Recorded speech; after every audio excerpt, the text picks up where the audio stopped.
Corona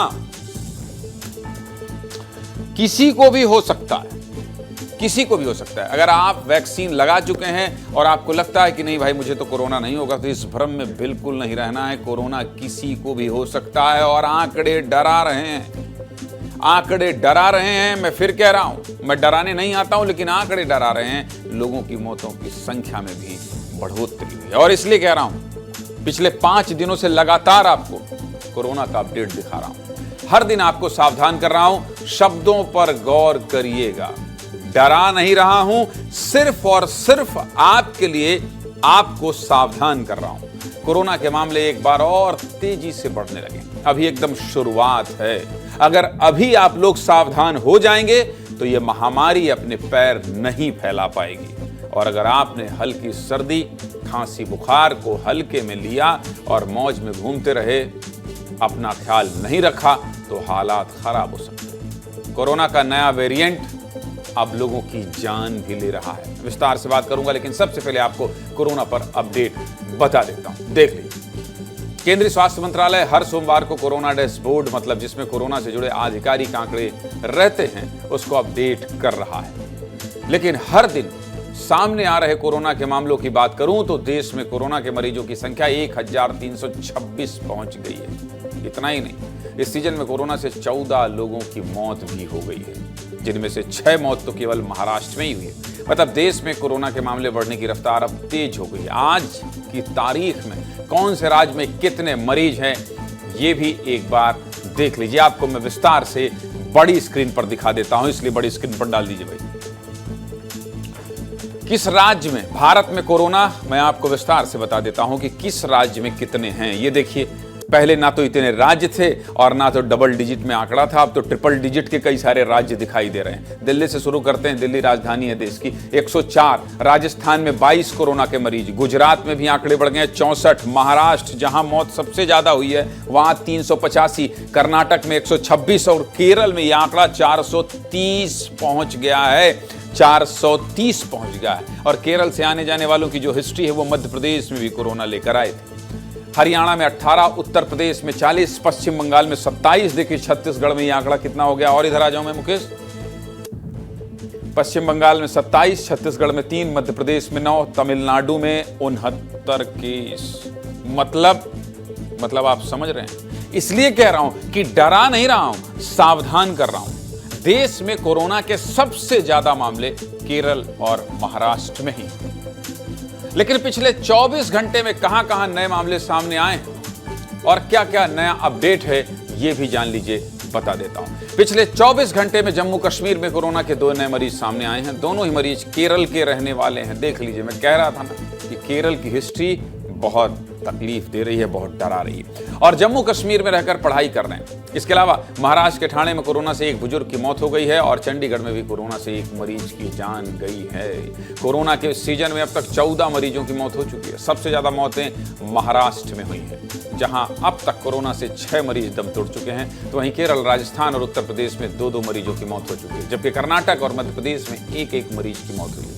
Madhya Pradesh में पिछले महीने एक बुजुर्ग की मौत के बाद उसकी कोविड रिपोर्ट पॉजिटिव आई थी। इस तरह देश में अब तक कोरोना से 14 मरीजों की जान जा चुकी है। वहीं मध्य प्रदेश की बात करें तो पिछले 24 घंटे में कोरोना के 4 नए केस सामने आए हैं। चारों मामले इंदौर के हैं। इनमें से 3 मरीज केरल, मुंबई और लंदन की यात्रा करके वापस लौटे। मध्य प्रदेश में कोरोना अभी इंदौर तक ही सीमित है और ज्यादातर वही मरीज हैं जो कोरोना प्रभावित क्षेत्रों की यात्रा करके लौट रहे हैं। इंदौर में कोरोना के मामलों पर स्वास्थ्य विभाग के अधिकारी क्या कह रहे हैं, सुनिए, फिर आगे बात करें।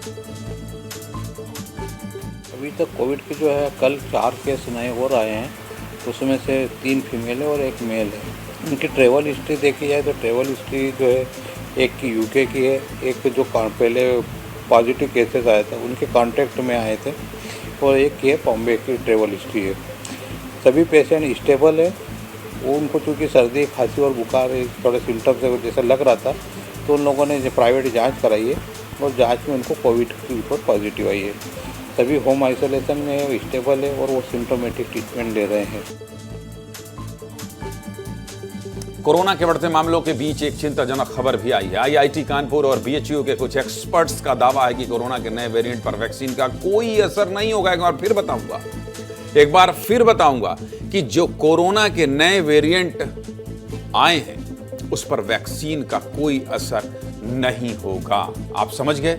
इसलिए आपको कह रहा हूं, सावधान हो जाइए। मतलब जो लोग वैक्सीन लगवा चुके हैं उन्हें बहुत ज्यादा बेफिक्र होने की गलती नहीं करनी चाहिए। कोरोना का नया वेरिएंट उन पर भी असर डाल सकता है। हालांकि मैं बार बार कह रहा हूं कि कोरोना का नया वेरिएंट फैलता जरूर तेजी से, लेकिन उतना गंभीर नहीं। नए वेरिएंट पर हमने भी एक्सपर्ट से बात की है, क्या कह रहे हैं ये भी सुनिए।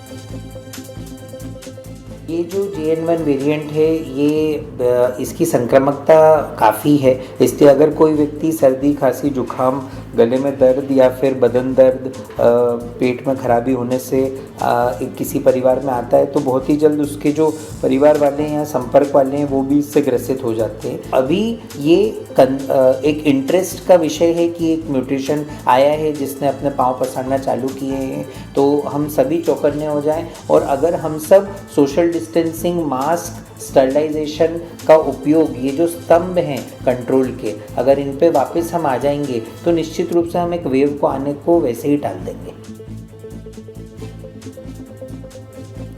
देश में कोरोना तेजी से बढ़ रहा है, हर दिन आपको सतर्क कर रहा हूं, लेकिन पब्लिक वास्तव में कितनी सतर्क है और कोरोना के नए वेरिएंट पर क्या सोचती है, कितनी अवेयर है, इसके लिए हमने पब्लिक से भी बात की। जनता क्या कह रही है सुनिए। देरी तो हुई है भैया, देरी हुई है पर सब बहुत फैल रहा है। दिल्ली में तो और भी केसेस आ गए। सरकार को थोड़ी सावधानी बरतनी चाहिए अभी से, नहीं तो पहले वाला हाल होगा। जैसे पहले नहीं कही गई थी सावधानी तो बढ़ गया था बहुत ज़्यादा।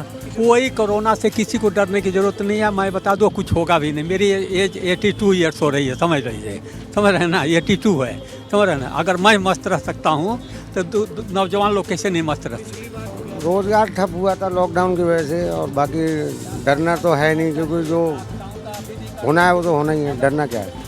मास्क पहन के रखना चाहिए एंड थोड़ा सोशल डिस्टेंसिंग करना चाहिए अगर ऐसे सब केसेस बढ़ रहे हैं तो। मैं बिल्कुल नहीं डरती हूँ, ना मैंने सुई लगवाई है कभी और ना लगवाऊंगी। अगर मेरी मौत लिखी है तो मेरे सामने से आ जाएगी। जब हॉस्पिटल कोरोना मैं नहीं मान सकती हूँ, क्यों कोरोना से जब भी अस्पताल जाता है तभी लोग मरते हैं, उसके पहले क्यों नहीं मरते। अपनी सेफ्टी अपने हाथ है, सारी जिम्मेदारी सरकार की थोड़ी है। ए भैया इतने चौड़ी आइए नहीं, सावधान रहिए। बीमारी से क्या गुंडाई करना, कोरोना हमसे कुछ नहीं होगा, 82 साल के मैं मर सकता हूं तो कुछ भी हो सकता है। कोरोना से अस्पताल गए तभी मरते हैं, ये इतना कॉन्फिडेंट, ओवर कॉन्फिडेंट रहना ठीक नहीं है। सीधे मुद्दे की बात यही है कि अपना खूब ख्याल रखिए और सतर्क रहिए। ऐसे खुश दिखाई दे रहे हैं, ये खुशी बनी रहे। जितना सतर्क रहेंगे उतना बचे रहेंगे। आपको सावधान करना मेरा काम है, मैं तो हर दिन आपको करूंगा। आप बेफिक्र रहेंगे तब भी कहूंगा कि ये बेफिक्री ठीक नहीं है।